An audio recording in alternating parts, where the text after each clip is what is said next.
So I have a wonderful little prayer that actually was channeled by Valerie Devereaux for our board meetings, because we start our board meetings with a prayer or an intention or a visualization. And she was hoping to be here today to share it with you, but she wasn't positive about her schedule. So she sent it to me, and I'm going to read it in lieu of her. And here it is. So take a moment to center your awareness and focus your attention as we open ourselves to the magic and grace of our connection with one another and the divine, not only manifest about us, but within us. As we begin this gathering, we'd like to express our heartfelt appreciation for this amazing organization, the people associated with it as teachers, mentors, and guides, for those of us who are attracted to its highest values and vibrations for healing, for prosperity, and its true essence of growth for the individual, our community, and all humanity, resulting in greater consciousness, awareness, and love. We give thanks for the opportunity to serve and share and be a part of this organization together, and to this growing awareness within humanity. May our service and experience bring new opportunities for growth to those of us who seek greater truth and awareness, and for all who are in any way connected to them along with ourselves. We thank you, Divine Presence, and ask you fill us with your ideas, your clarity, and wisdom as we expand our perceptions and work together in harmony and respect with open minds and open hearts. And so it is. Okay. So it feels really lovely to bring spirit into our circle with us in a conscious way. I appreciate all of you being a part of it. So we had actually had another person scheduled to present today, or one of our astrologer people, and she was on overwhelm and couldn't do it. So I stepped in with this EFT offering. And it's actually something that I've been thinking in the back of my mind and in my heart that it would be of value to our community. So I'm happy to step in and share this with you today. Emotional freedom technique is a very important part of my work. It has been since the late 1990s when I first learned about it, with the teacher who I learned with, which is the creator of EFT, which is Gary Craig. He actually came to my center and taught me and my community EFT in the very early days, and I have been a fan of it and using it ever since.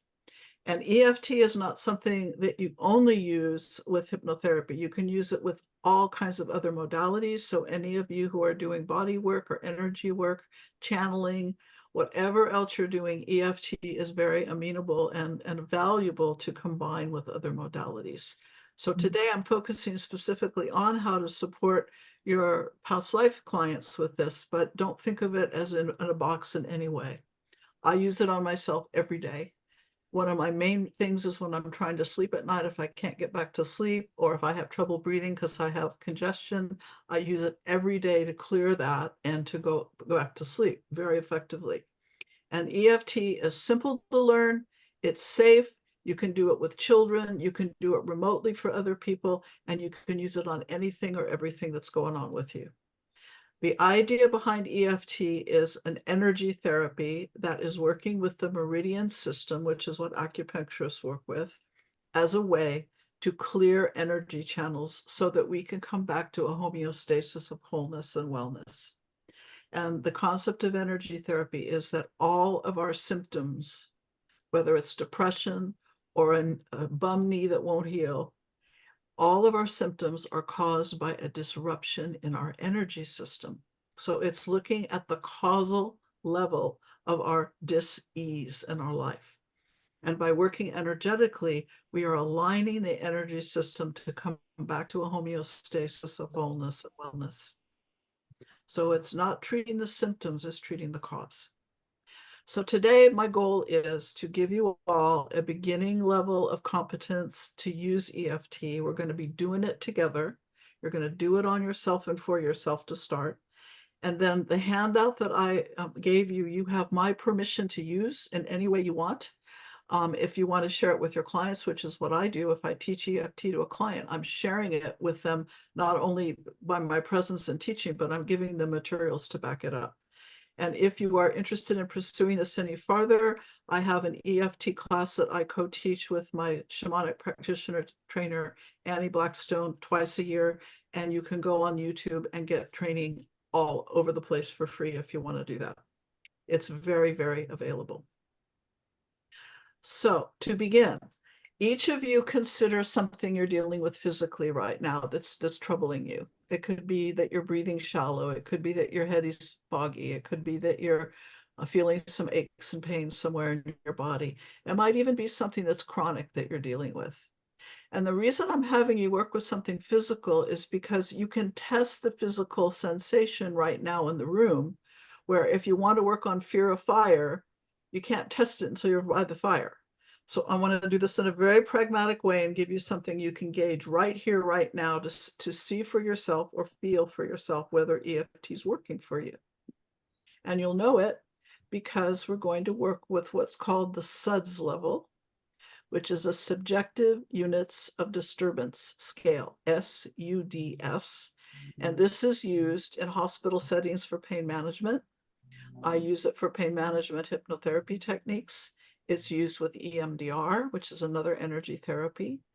And it is kind of a universal way for a client or person to gauge for themselves subjectively the level of discomfort from 0 to 10, 10 being the worst, 0 being comfort. So whatever you're going to work on today, which I hope you're thinking about now, access the SUDS level by asking yourself, how bad is it? How intense is it? How troubling is it?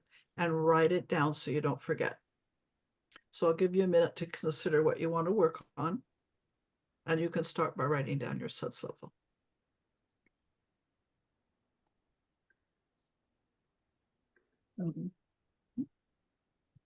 Now, idea here is that you will know if it gets better because the SUDS level will go down.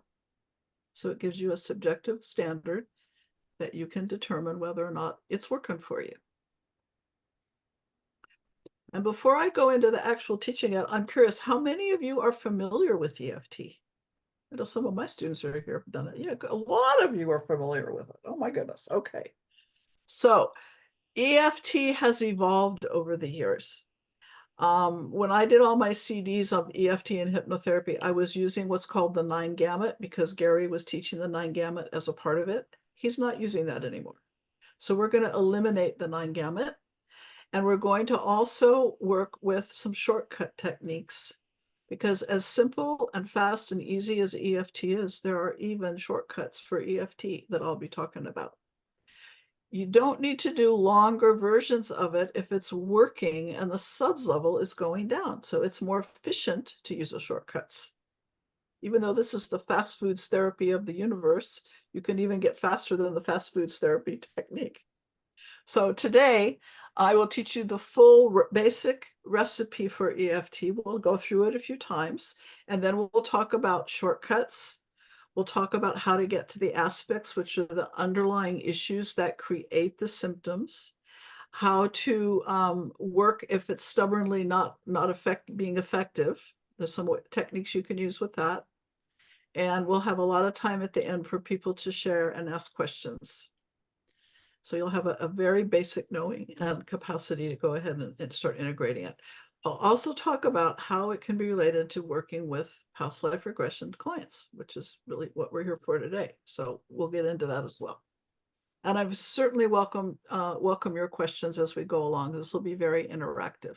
Okay, people are going to share hopefully their experiences as I teach it to you. Do it.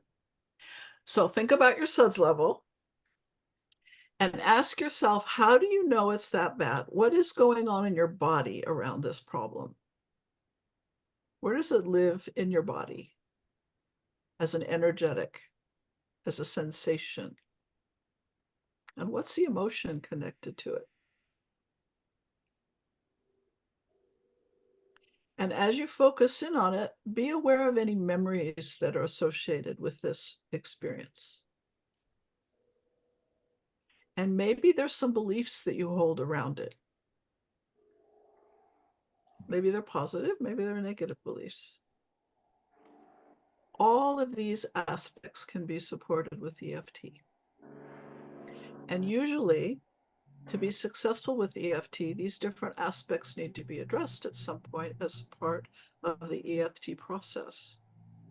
Gary Craig has a metaphor of a table, like a card table with 4 legs. And when you start tapping on the issue, which is the card table metaphorically, maybe one of the legs collapses because one of the aspects related to the problem has been addressed through the tapping. But if there are other aspects that are still in place, that table's not going to move. So the goal with a experienced practitioner or the art of EFT is to help the client get to these aspects, these different parts of the problem or the different parts of the triggers that create the problem that are holding the problem in place. And once you get all the aspects effectively tapped out, it subsides.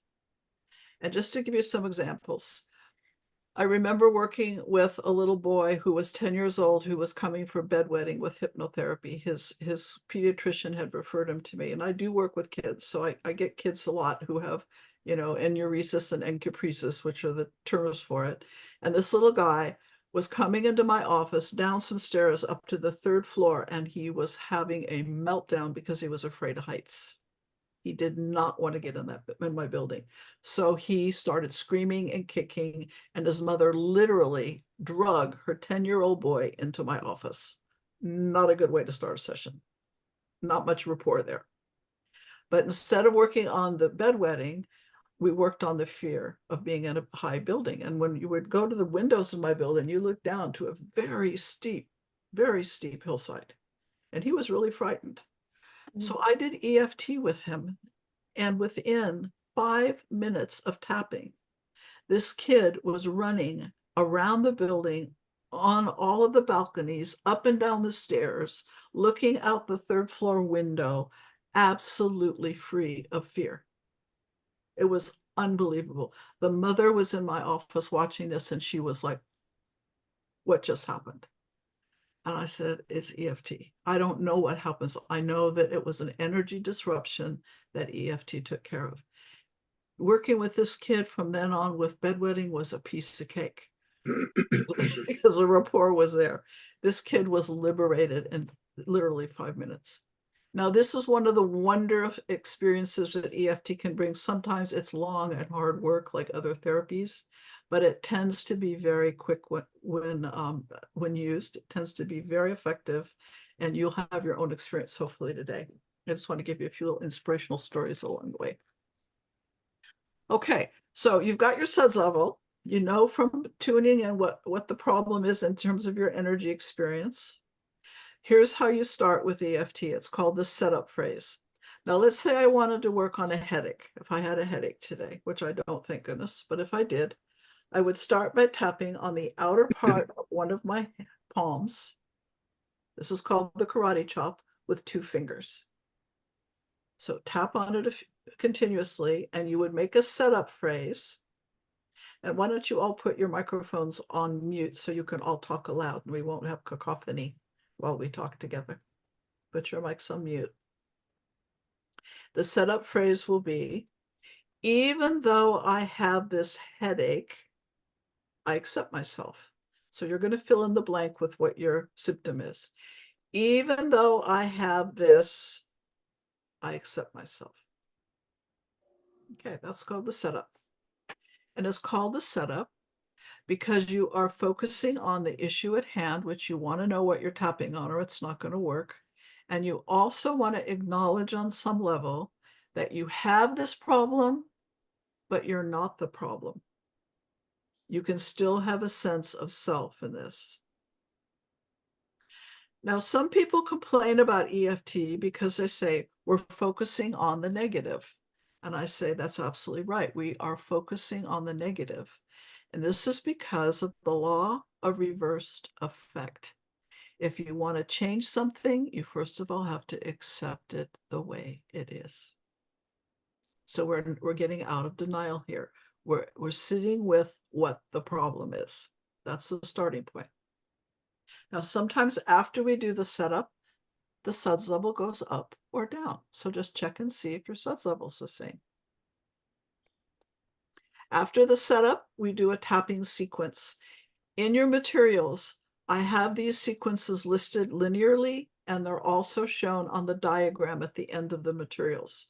You don't need to look at them now, just know that they're there so you don't have to memorize today. When you tap, 2 fingers, right or left fingers, right or left side of the body, you can intermix, doesn't matter. Sometimes people like to tap on both sides at the same time. Tap lightly on the meridians as I point them out to you. And every time you tap on a meridian, make a short statement, not the whole thing, even though I have this headache, I accept myself, but this headache. So start on the top of your head, middle of the center of your head, this headache. Tap about 7 times, but don't be compulsive about it. Next is the center of your forehead, this headache. Say it aloud so you remember what you're working on. If you start thinking about what you're cooking for dinner, that's what you'll be tapping on. So say it aloud. Now, on the inside of one of your eyebrows, either right or left side, right where the eyebrow begins, this headache. On the outside of your eyebrow, this headache, or the side of your eye. Now, under your eye, where the bone is protruding towards the outside of your eye, underneath, this headache. Now, under your nose, between your lip and your nose, this headache. Between your lower lip and your chin, this headache. Inside your collarbone, right on the cartilage, either side, this headache. I'm going to add the heart chakra, this headache. And then under your arm, about 4 inches under your armpit, this headache. Okay, that's half of the tapping. That's the upper body. And just to show you, we're doing a very systematic moving down the body. If you forget one of the tapping points, it'll probably still work. That's part of the shortcuts. So it's just moving down the body. To add the hands, hold the palm towards you, thumb up in the air. Notice where the nail bed and the flesh of your thumb on the top come together, and tap on that spot. This headache. Top of the next finger where the nail bed and the flesh come together, this headache. Keep doing each finger now. This headache. This headache. This headache. You go back to the karate chop. This headache. Okay, that's a full round of EFT. Take a breath and tune into your suds levels. Go back to what you recall about the sensation, the emotion, any images that came to mind, any limited or negative beliefs or positive beliefs. And for how many of you has the suds level gone down this first round? Anybody? Okay, we got a good amount of people. Okay. Now, watch carefully what happens when you do the next round, because perhaps the aspect has changed. For instance, the headache that I have may have turned into some worry about something that I wasn't consciousness of. So if the worry is what's coming up now, that's an aspect that I'm going to tap on the next round. So pay attention. Sometimes what happens with a client when you use this is they start at a high suds level. They're exhibiting all the signs of a shift, which I will talk about in a moment. But when you ask them what the suds level is, it's still at a high level. And that's because the aspect has changed and they're not aware of it. So ask the client what the SUDS level is and what they're experiencing, so you can attest whether or not the SUDS level is for the original focus or if the aspect has shifted. And the idea with EFT is to go with the flow of the shift of the aspect. So if my headache went to anger or anxiety, that's what I'd tap on the next round. Do you understand how we're peeling off the layers here? I've had colleagues who are very anti-energy therapy or anti-EFT who say, this is ridiculous, Holly. How could this possibly help anybody? I like Jungian therapy because it's in-depth therapy. This is not in-depth therapy. And I'll say, this is like a psychic roto-rooter, you guys. It gets right down to the core of what's going on. Truly, you'll see it if you do it. And that's the only thing I can say to you guys. You're not going to know how powerful this is unless you use it. You've got to have the audacity to share this with your clients and go for it. You will see unbelievable shifts in your clients. Okay, so if your aspect shifted, the next round will be tapping on that. So you go back to your setup. Even though I have this anxiety, I accept myself. Now I'm going to just talk you through the round. Use your short term, this anxiety, whatever your term is, top of your head. Back of eyesight, back of eyesight. Middle of your forehead. Back of eyesight, back of eyesight. Inside your eyebrow. Back of eyesight, back of eyesight. Outside your eyebrow. Back of eyesight. Under your eye. Back of eyesight, back of eyesight. Under your nose. Back of eyesight, back of eyesight. Under your lip. Collarbone. Heart chakra. Under your arm. Palm towards you, thumb up in the air. Nail bed and flesh area. Each finger. Say the short thing, whatever it is.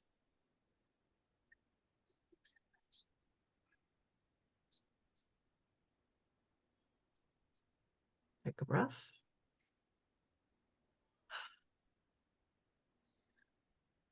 Check your SUDS level. As you check your SUDS level, check to see if the aspect has changed or you're still tapping on the same thing. You will chase the aspects if it's shifted. Okay, so how do you know if an aspect or if a SUDS level has shifted? There are signs that you will observe in your client. Yawning. Taking a deep breath. Sighing. Them reporting a shift of some kind, maybe a sense of tingling or lightness, or a sense of letting go in some way. Those are terms I hear. Itching, sleepiness, hunger, giggling or crying, either. Those are releases. So if you observe your partner, your client, having any of those shifts, you can pretty well sense that something shifted. And you can ask them, what's your SUDS level now after each round to determine it. And again, if the SUDS level doesn't go down, be suspicious that the aspect shifted without their awareness. Okay, so I'm going to stop here and see if you have any comments or any questions at this point. Carol. I noticed when you were doing the hands that you tap the ring finger, and I thought in class we said don't tap the ring finger. So I was a little confused there. I will help explain that. In the original version of EFT, we skipped this finger because we did what's called the 9 gamut. And the 9 gamut, which I will show you, I can teach it to you, but you probably will never use it, is related to the same meridian. So it would be redundant to tap the finger and the 9 gamut point. It just saves time to omit that. That's a good question, Carol, and you're very astute. You remembered that. Okay, now EFT is super forgiving. If you forget a meridian, if you tap a place that's not even a meridian, it's probably still going to work. One of my longest clients of my whole life, I've worked with for 35 years, who is a multiple personality. She is no longer a multiple personality. She's integrated through the years of therapy we've done. When she did EFT, she was doing this, on her whole body because she was tapping for all the altars at the same time. And they all had different body sizes and different body shapes. It worked for her. Another lady that I worked with was suffering severe chronic pain. She was referred by a pain special doctor who couldn't help her. And she was so sensitive that when I taught her EFT, she literally could not tap on herself. We had to tap on her energy body out here, and she would still wince in pain. EFT and some other techniques that many of you probably use through hypnotherapy saved that woman's life from the pain she was in.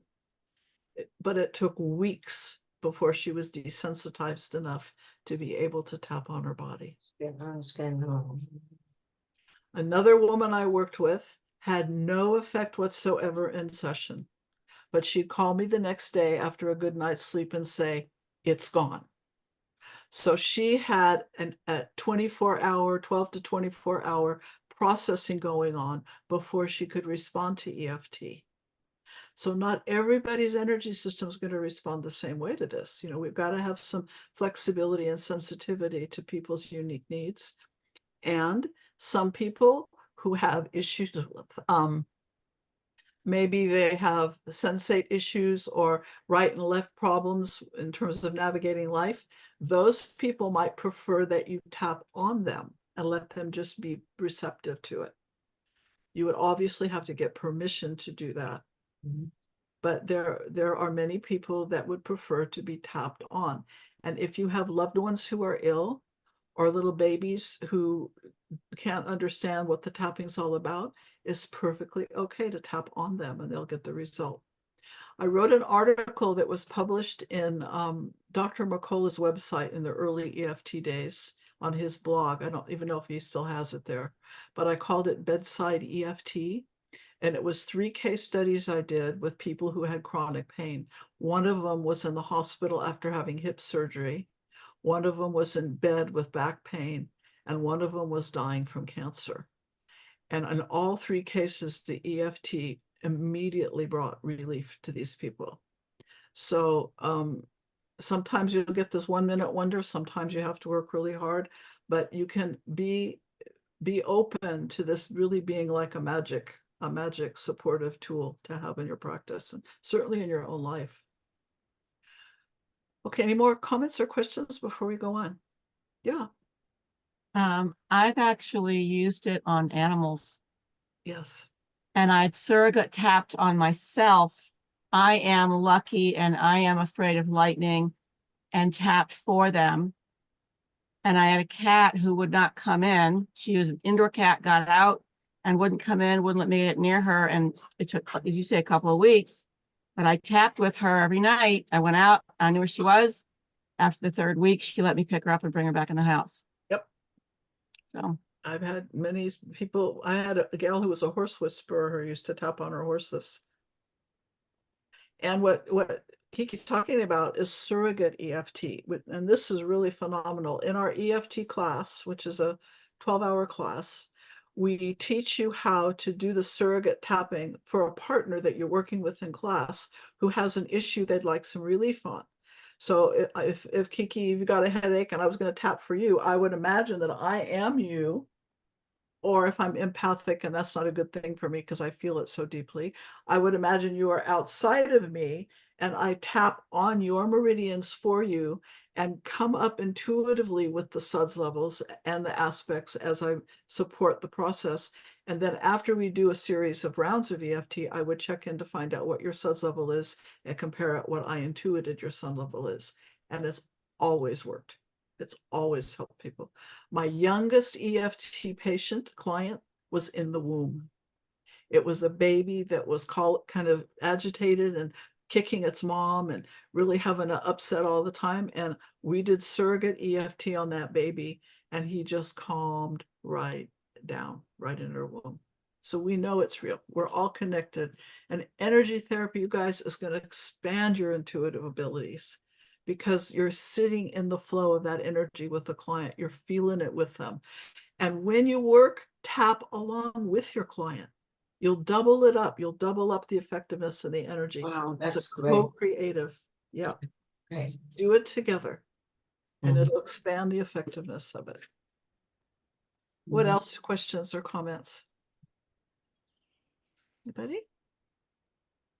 I just want to apologize for being late. I lost the link and I couldn't get in through the website. I'm glad you're here, Georgina.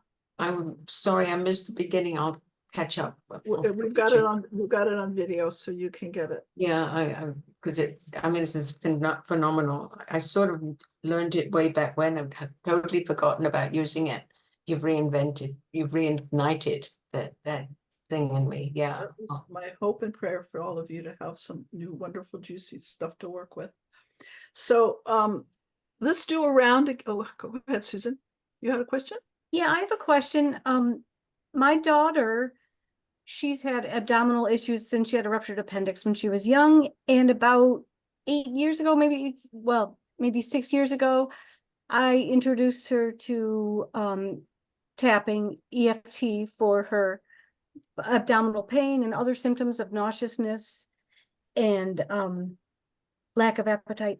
And she tried it, and she's very pragmatic. She's very physical world kind of person. She tried it and she claimed it made her feel worse. That's And then because aspects were starting to come to the surface. The underlying issues are often more intense than we're consciously expressing through our symptoms. So if that's the case, keep tapping through it.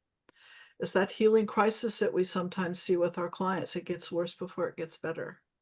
And it's hard if somebody's already in pain when they start to feel more pain. So there's probably going to be a reticence to do it. You know, it's complicated. yeah, But I would encourage people to keep going. And one of the things I'd be audacious. I'd say, even though it's hurting worse and I don't think this is working one bit and I want to stop, I still accept myself. I don't believe it can help me. It's just getting worse. Why me? You know, you can tap on all the different feelings that come up around it to be provocative of getting all those tendrils and aspects to come to the surface. That's what a really skilled EFT practitioner would be doing. It's like getting provocative around it. Now I'm having you guys just say this thing one time, like this headache, this headache, this headache. It'll work that way. But if you know your client and you're intuitive and you've done a good interview, you're already going to know what some of the aspects are. So you can change it up with each comment. This headache, I get them every month. I wonder if it's hormones.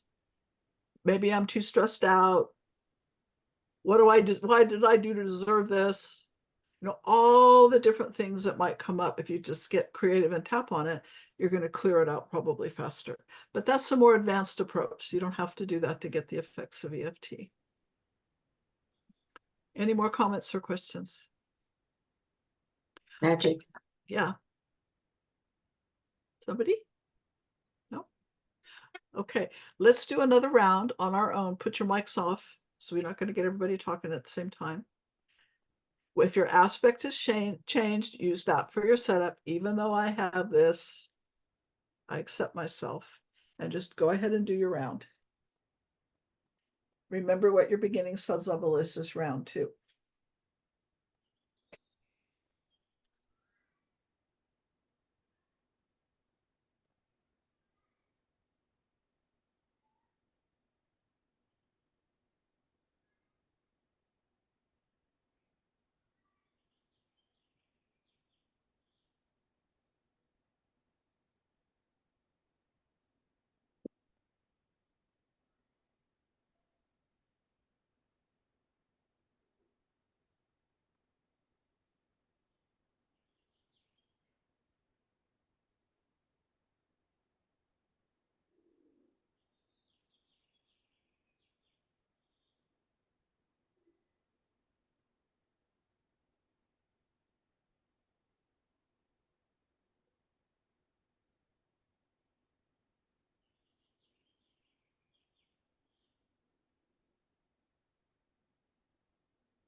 Check your suds level when you complete your round. Okay, so I'm going to invite anyone who would like to share about your starting suds level, your focus, and any aspects that have come up, if any, and your current suds level. If anybody would like just to share what that pattern was for you as you did this process. We've had 3 rounds of tapping so far.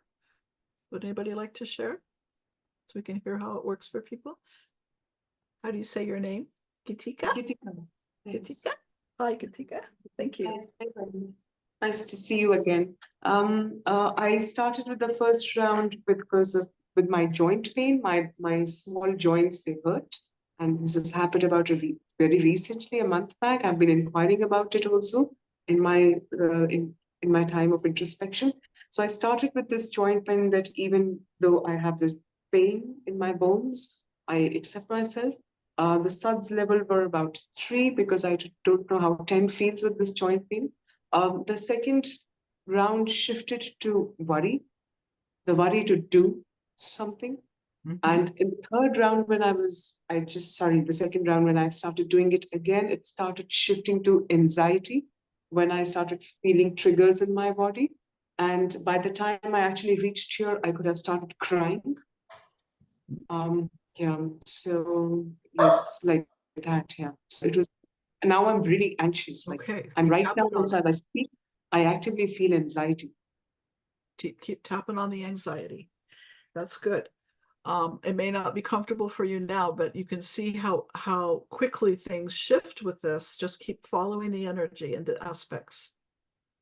When you work on physical issues with EFT, it is sometimes more difficult because there's almost always an emotional level that's holding it in place. Resentment, anger, guilt, something like that is underneath it. And hopefully it'll start to emerge so that you can tap on the emotion. If EFT does not start to go down, then let go of the focus of the pain or the discomfort and go with the emotion that you're feeling about it. That'll usually shift it. That'll peel off a layer. So for you, it was an automatic, natural evolution that came through the aspect shifts.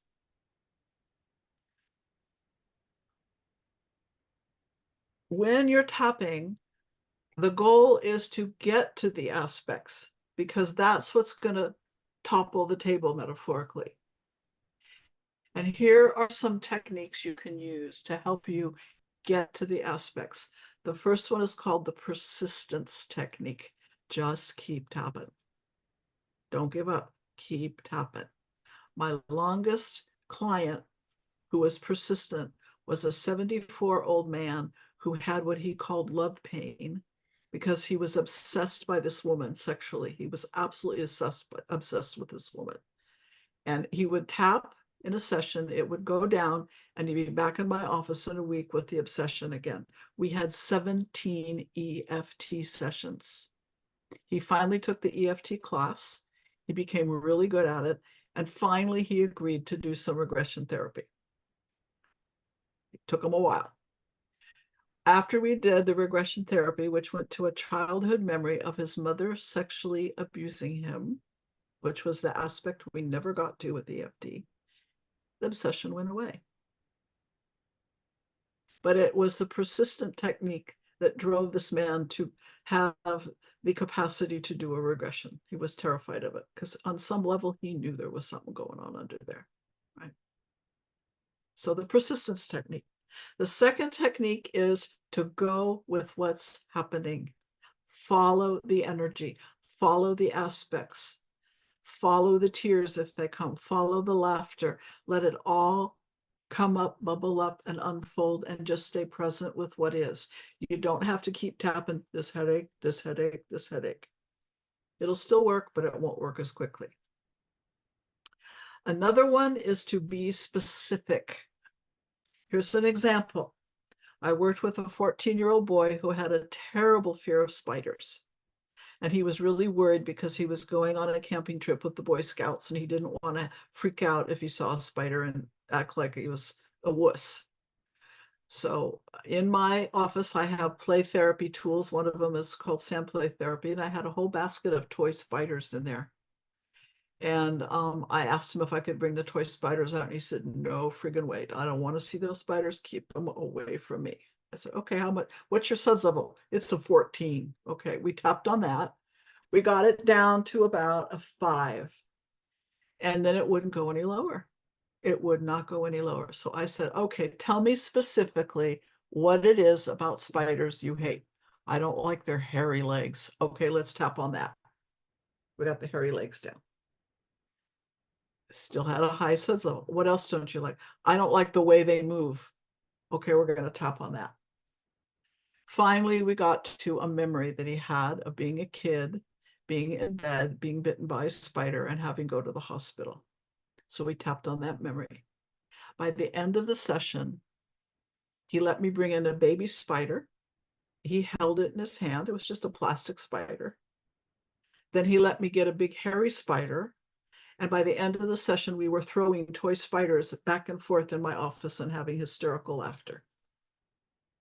Because for him, we had to get to the aspects, all the different compartmentalized experiences that related to this gestalt of fear of spiders. So work with being specific. You can say specifically, what is it about this headache that's bothering you? Well, it's because it's reoccurrent and I have no control. Okay, let's tap on that. You see how we're kind of being provocative and peeling off the layers here? This is where your therapy skills are going to be really great. The last one is called the intuitive technique. This is one I rely on because, I've been doing this work for so many years. I have an intuitive knowing when I hear people's presenting issues, and I can read between the lines what might be going on. So I might ask permission. Would you like to tap on this? Or would you like to tap on this? I wonder if this might be related to what you're dealing with. And sometimes that's what opens the door and opens the box. So you can bring your therapy and intuitive skills to the table and be tentative, but give them ideas of what some things could be that you could tap on related to the presenting issue. And the last one I want to talk about, actually there's 2 more. The last one I want to talk about is called the short story technique. And this technique is what got EFT on the books as being effective because of all the studies that have been done. There's a man named Dawson Church, who's a psychologist in the Bay Area, who has done fabulous studies on EFT with people who have PTSD that were in the military. And he worked with veterans with this study on people who got traditional therapeutic interventions for PTSD and people who got EFT. And he shows unequivocally how effective EFT is for post-traumatic stress disorder. And you guys can put in on your Google, Dawson Church EFT for vets, and the study will come up. And you can read the study and get all the statistics, which I don't carry in my head, but they're pretty astounding. And this study is what got EFT to be something that was taken notice in the therapy world because it showed the efficacy of it. And the short story technique is to have a client or yourself, if it's your own trauma, talk about the trauma that happened to you, starting with the beginning of it. And as soon as the SUDS level goes up to any level of distress, to stop and tap on that part of the story until that part's at a 0, and then to pick the story up from that place to go forward to the next part of the story until they can tell the whole story without any SUDS level. And this is what clears the PTSD symptoms. So this is another approach. And just as in any therapy or anything in life, once people start working it, it starts to evolve. And EFT has evolved in so many wonderful ways. There's one technique that's called the peace technique, that after you do a round, you grab your wrist and say peace. And you guys can add that if you want. You do your round and then say peace and close your eyes and just feel the peace when you say that. It's a lovely anchor for every round. Another one is called the choice method technique, which I use all the time because clients sometimes say, I don't want to just focus on the negative. Well, this technique will take care of that concern because you say something like, Even though I have this chronic headache, I accept myself and I choose to heal it completely. Or even though I'm really angry with my boss, I accept myself and I choose to forgive him. Angry at my boss, I choose to forgive him. Angry at my boss, I choose to forgive him. So you do negative, positive, negative, positive, negative, positive. It's very effective. I actually prefer that over just the typical EFT because it's really provocative and really expands the field to bring in the positive while the negative is releasing. Or you could do a round of the negative and a round of the positive, back and forth. So you see how with anything in life, there's an evolution going on because those of us who learn it, take it and put a spin on it and come up with something new and creative and discover, and maybe we're integrating it with other techniques that we already know to create a new form. Give yourself permission with EFT to do that, and with anything you learn, because you're part of the evolutionary process here that's galvanizing our planet. Let's keep going forward, keep expanding. Okay, so any more questions? Comments? How would you all like to partner up and do a little bit of EFT with a partner for a little while? Would you be willing to do that? No? Yeah? I got some yeses and some nos. I got an idea. I'll put 3 in a group, and one of you can be the observer if you don't want to participate. And you can decide who's going to be the client, who's going to be the therapist, and you can do 15 minutes of EFT. And maybe do 10 minutes of EFT and then change it around, let the other person be the client for 10 minutes. And then we'll come back at the end and we'll talk about your experience and try to iron out any problems or questions that came up. Would that be okay? I think it'll empower you to take it and go with it if you have an experience with this. So we'll do that.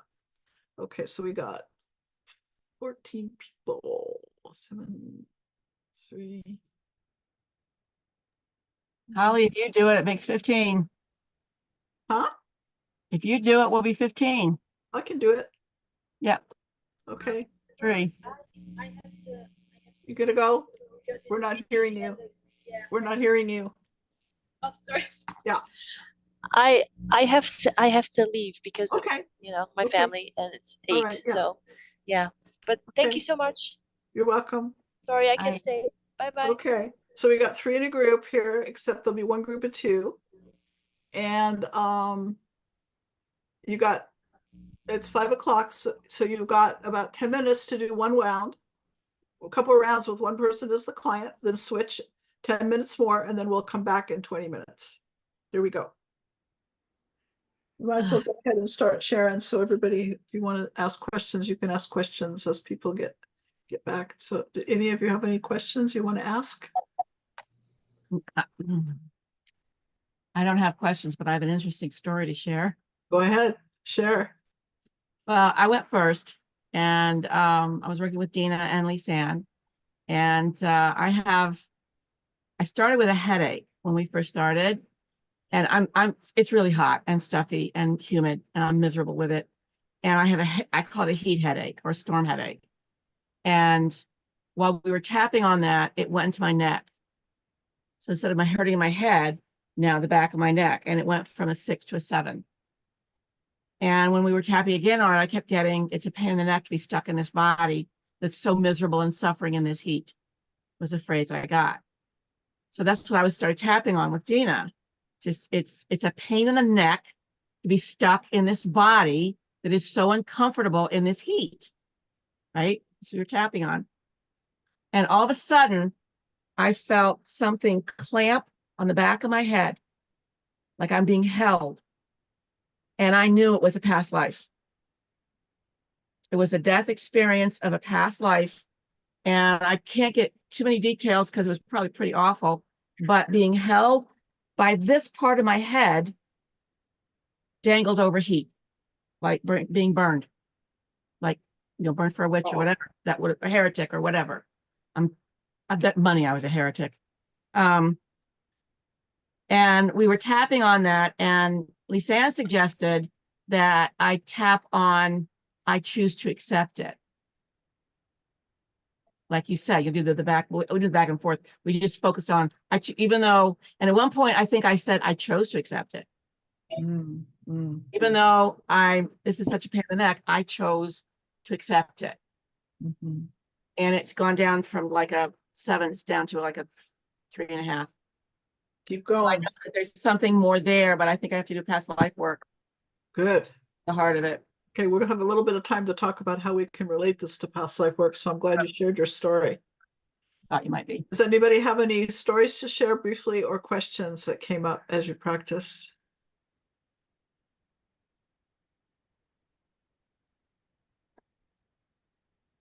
Yes? So I just felt, Holly, that I was with Sarah and Jill was helping us facilitate. Yeah, hi. So things also shift from when aspects, we speak about aspects, they also shift from a feeling to somatics. They come back to the body and then they go back to feelings and they come back to the body. So they keep bouncing like this. For me, it was happening like, my joint pain then became worried and worry turned into a very deep anxiety. I could feel it in two parts of the body, in the throat and in my diaphragm, like there was a hollow feeling. And I thought that I could take a jump inside this hollow hole in my diaphragm as to feel this anxiety, that where is this anxiety coming from? Is it, what am I getting at? I didn't have a reason, but my whole body started to vibrate with anxiety. And as I said, I could have taken a jump inside this hole in my diaphragm, a deep hole. So now, when that kind of a thing, is it always a past life? Or, we always need to regress from here? Is this what we are trying to say? What's the loop? Absolutely. As something like this comes up, you can use it as a focus for regression. You can go from EFT to regression. You can go from from aggression to EFT. And I'll talk a little bit about that as well. But I'm going to see if anybody else has, thank you for sharing that. If anybody else has anything they want to report or ask about. Anything else? Okay. So let's talk about past life therapy and EFT. One of the things you can consider when you have a client new to doing a regression who usually has fears or hesitations about it, one of the big areas is I'm going to find out something that I did that's terrible and I'm worried was really bad, or I'm too stressed out to relax right now when I think about working on my fear of water. Whatever it is in the beginning of the session that might be a deterrent for being able to work well with that client, you can tap it out before you even go into hypnosis. Another thing you can work on is any limiting or negative beliefs that are associated with the past life that will come out of the past life work. Or perhaps it comes out of the interview and how they're carrying those beliefs in the current lifetime that are inhibiting their wholeness. There's a whole protocol that you can learn specifically for limiting or negative beliefs. The SUDS level is how true is the belief in that case. And you tap on the trueness of it until it's at a 0. And then you tap in on the 9 gamut spot, a positive belief that would replace it. So you clear the negative and tap in the positive. That's a whole protocol just for beliefs.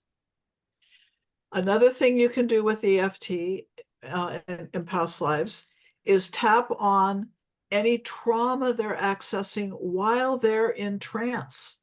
So if they go to a death experience that's really traumatic, they can sit in trance and tap on themselves, if they've learned EFT ahead of time, of course, while they're experiencing and describing their experience in trance. So they can tap on the past life consciousness of that experience. They're tapping to heal the past life aspect. It's like working with the subpersonality part. You can tap for your inner child. You can tap for your inner critic. You can tap for your past lives.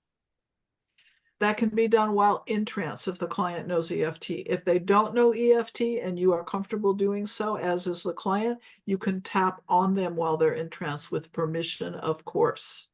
I'd be very careful about tapping under there because of the boob area, though. Not a good place to be tapping when somebody's got their eyes closed. And then after the session, if anyone comes out with that hypnotic hangover that people have sometimes, or they're feeling a state of awe, or they're not in their bodies, or they're having a flooding of more information that's related to their life or past lives, it can help by tapping to integrate, to take down an amplitude of whatever the anxiety or awe or distress or discovery is, just to take them down so they can actually get back in their body and integrate the material. And they can take EFT home with them to do it for themselves as they're working on the residual of the session and integrating any of it. It's limitless. It's absolutely limitless. So if you feel that the client needs a little extra something to either get into the process, during the process, or after, suggest that they work with EFT. And if you're going to do that, you're going to have to teach them EFT before you do the regression processes. So have that be one of the primary resourcings that you give your client before you do a regression. And that's true with any modality any of you are using. It works fabulously with hypnotherapy, fabulous in hypnosis, or after they're out of hypnosis to help them get back in their bodies and integrate. Or if they discover something in hypnosis that they didn't know happened, say maybe a trauma they didn't know happened, they can take EFT into their daily life and tap on whatever anxieties coming up around what they discovered in the hypnotic process. Kiki. Yeah, I just wanted to share this. The one of the official protocols for IBS and an official protocol for tinnitus is combining hypnosis and EFT. Yes. It's considered a working partnership. Just want to share that. One of the things that new practitioners to EFT struggle with is the setup phrase and the languaging. And if any of you have my script book, the hypnotherapy script book, I have a whole EFT section in that book with a script on how to use EFT. And also, I think I've got 3 or 4 pages of potential setup phrases to help people with specific presenting issues get started. I've got a whole section on weight management, a whole section on pain, a whole section on exercise. So you can go to those pages in the book and get a starting point so you can start to cultivate your own capacity to come up with the setup phrases. Okay, I think I covered everything. What questions have you got remaining before we close, or any comments you want to share about your process before we close? Yes, Susan. What would you recommend for a way to find a really excellent EFT practitioner in a certain area, like the East Coast, for example? Well, if you go, there's a whole bunch of EFT websites. I can't think of the big one, what's called. Emofree.com. Well, emofree.com will connect you to Gary Craig's website. And I don't think he lists practitioners there. He may. He didn't used to. I haven't been on his website in years. But there's another one, it's called EFT World or something like that. So you might just Google sources for EFT practitioners. Okay. Okay. I could refer you to any of my grads who've been trained in EFT too, that combine it, that, you know, they've done the work of beginning and advanced EFT training. So I could refer from my group as well. Okay. Yeah, there's always Zoom. Yeah. When is your next EFT training? It'll happen in September. It's 4 Fridays in September Pacific time from 3 p.m. to 6 p.m. We tried to set it so people could work with it, whatever time zone they're in. I think that's 6 to 9 for us, Georgina. Okay, Yeah. on Fridays. It's on Fridays, and Annie Blackstone, who is one of my hypnotherapy instructors and also who teaches the whole shamanic practitioner certification course, and I co-teach it. So she'll do 2 Fridays and I'll do 2 Fridays. And then we have an advanced EFT class. It's a 1-day class that Annie also teaches, which will take some of these sideline techniques and incorporate them into the work. So you can expand, like that peace method, for instance. Please take this and run with it. I know it's hard at first because it's a hump to get over to believe it, number 1. It looks silly, number 2. And once you have an experience of it and you see the potential, you'll be on board. You'll go for it for yourself for sure. and you'll definitely want to help your clients use it. I It- know that Sean Gallagher uses it with her hypnosis for birthing. Yeah, Mm. she'd be great for that. She uses it a lot for that. Yeah. Well, I teach this EFT 3-hour intro course in my hypnotherapy training right up front, because I want my students to have it as a part of when they're practicing and, you know, learning the techniques, because a new practitioner has all kinds of bumps, and their self-confidence can be supported with having EFT. You know, they can get out of their own way a little bit. You can tap your way into bliss. Who needs weed when you can tap your way into bliss, right? That's a new phrase for the government. We can give it to the government. They want to stop teenagers vaping. We need to tap our way into a lot of places right now. I know. Yeah. Okay, well, this. I wanted to, Holly, I wanted to ask you real quick, what question real quick. So I shared with you that I actually triggered some past life memory doing the tapping. Would you have gone, if we were working together, would you just gone right into that past life? Yes. Yes, with Interesting. permission, with permission. Yeah, yeah, I'd yeah, say, yeah. okay, look at what's come up. We want to explore this. We can just go right into the hypnosis from it. EFT is trance producing. It's a physical sensate experience of inducing trance. People will be sitting in your office going, you know, they'll be there. Be halfway there. Yeah. Yeah, that's what I felt. Sure. Yeah. Yeah. Well, Thank you. take it and run with it. It's been a joy to share this with all of you. It's been Thank a you, gift. ladies. It's been a Bye-bye. gift. Thank you so much, Holly. You're so welcome. Take care.